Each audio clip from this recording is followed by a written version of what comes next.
We have a lot of choices out in the pistol market today, and two of the choices that are kind of a little bit more wallet friendly that we're going to talk about today are going to be the Taurus G3C, which is a compact, and the Taurus GX4, which is considered a micro compact. But between the two, what's really the difference? And most importantly, what does this really mean for you as the end purchaser or the end user when it comes to all the things we need to know about out there on the range? And to try and help out with the decision process, we're going to concentrate on three things today, whether you're choosing between one pistol or another, or specifically the G3C or the GX4.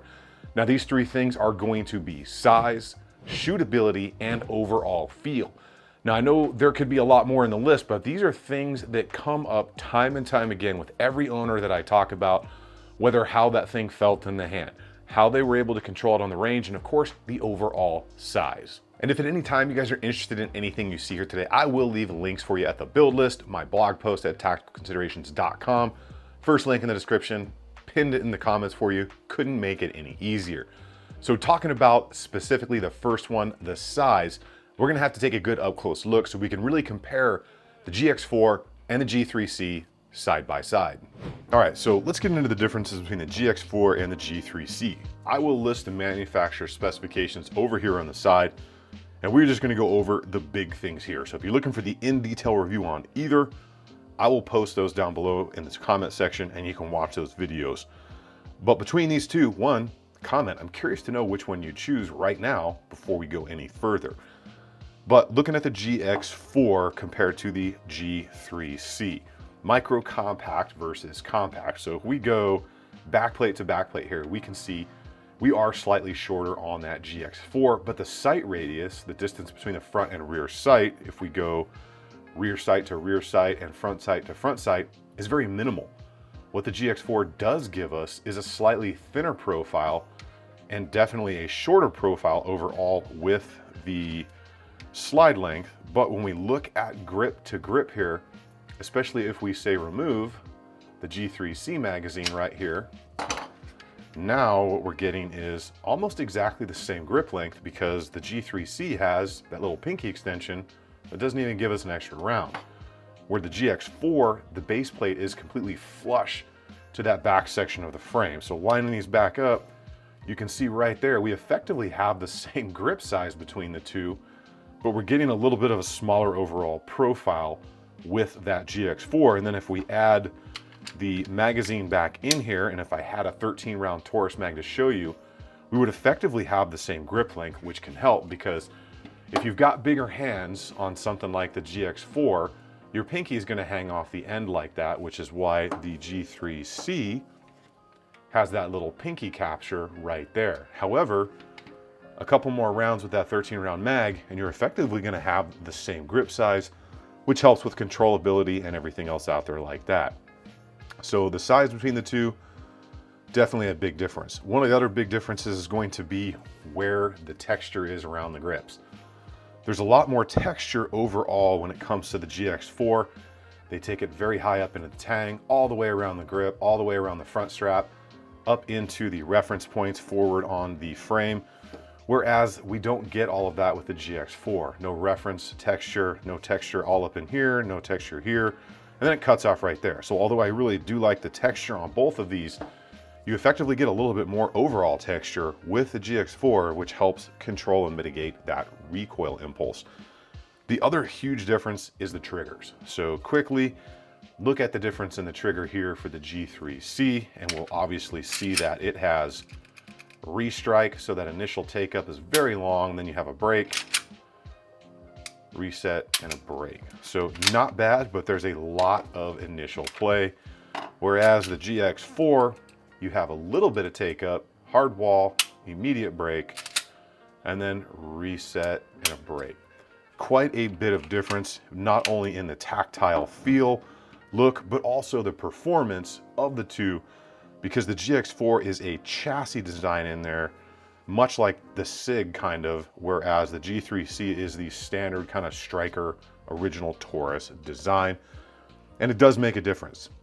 But what about the shootability between the two, since there is a little bit of difference in size? Now, if you're ready, let's start talking about the shootability. So overall with Taurus, the G3, G3Cs, GX4, I've had really good experiences with all of those that I have tested. Now, when it comes down to the shootability on the range, there is going to be a slight difference in size between the two, but both of them have good ergonomics and a great grip texture. So specifically, that sandpaper texture is one of my favorites, and the ergonomics, both on the GX4 and the G3C, are very natural. So they plane out with the sight picture very naturally for me, and I think for a lot of other people out there, because they have a less aggressive grip angle. Now, what separates the two, as you saw up close, there is some size difference between the G3C and the GX4. GX4 is slightly smaller in the grip, a little bit shorter on the slide, and definitely a little bit thinner. But when you really think about it, the G3C is using a pinky extension where the GX4 is not. So if you add the 13-round Taurus mag, you're effectively getting a little bit more stability out of that grip and not having that pinky finger hang off. And it's overall gonna feel almost exactly the same with a little bit more texture all the way around that grip. And of course on those reference points out a little bit further on the frame. So even though there is some size difference between the two, and the GX4 is going to be a little bit easier to carry around because a little bit slimmer, a little less weight, a little bit more concealable, quite honestly, the difference isn't huge, especially when it comes to that sight radius. Now that slide is about close to a ½ inch shorter, right around that area. Now, talking about sight radius, if you don't know what that is, difference in distance between the front sight, difference in distance between the rear sight, and where those two are on that slide. Longer sight radius, you can be a little bit more accurate. Shorter sight radius, a little less forgiving.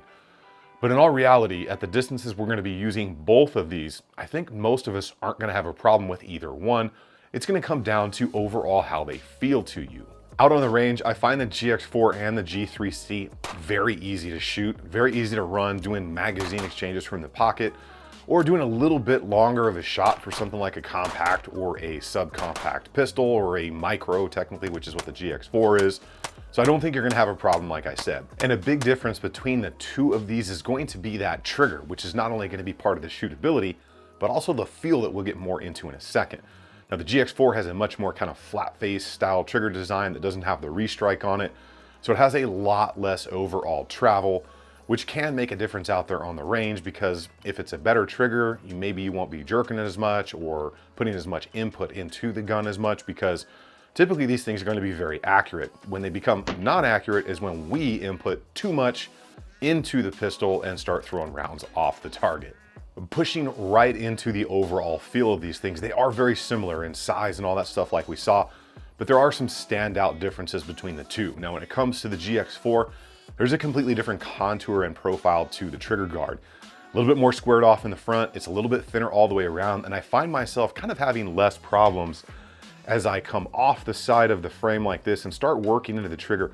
I don't find myself catching that trigger guard up at the front of my finger like I have with some other micro, subcompact, or even compact pistols. So that's a nice change to see between the G3C and the GX4.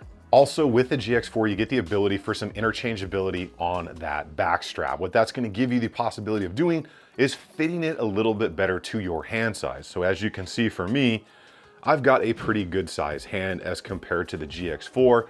And if you're in the same boat as me, that back strap could make the difference between being a little bit more accurate and a little bit more comfortable, whereas we don't have that option in the G3C. However, the G3C gives us a little bit more overall grip to get your hand around. Now, for me personally, the biggest thing that I see between the two is in the quality and the look of the GX4.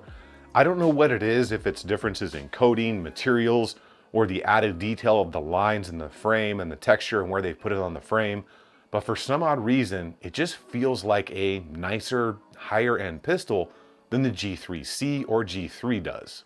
Even when it comes down to just racking the slide on it, the overall function and fitment of the GX4 just feels like a better and higher level than the G3 does. And I don't know if any of you have experienced that out there. If you have, definitely let me know, but it seems to be much more smooth and a much more finished design than the G3C. And like I said, the G3 series has been great. I haven't experienced any problems, but when it comes to the pistols side by side, when you see them next to each other, you kind of get drawn almost instantly to the GX4 because it looks like it was made better. Now these choices are never easy and it is up to you, the end user, to decide. But I love doing these videos because we have so many great choices out there these days, just across the budget spectrum. So whether you're brand new, trying something out, don't have a lot of money to spend, or whether you're out there looking for a $10,000 pistol, you've got options. And options is absolutely amazing and gives us all the opportunity to have what we want and what we can anywhere we go. And that is what I've got for you all today. Remember, first link in the description will take you to my blog where all the links are posted. If you're interested in anything you saw here, all that stuff helps out the channel, or you can check out the Patreon if you are interested. Let me know in the comments what your choice would be, if it's between these two or something else, and I'm curious to know why. Give that video a like and definitely subscribe to the channel. You guys get out there on the range, have some fun. Remember, if you stay ready, you ain't got to get ready. I will see you guys on the next one.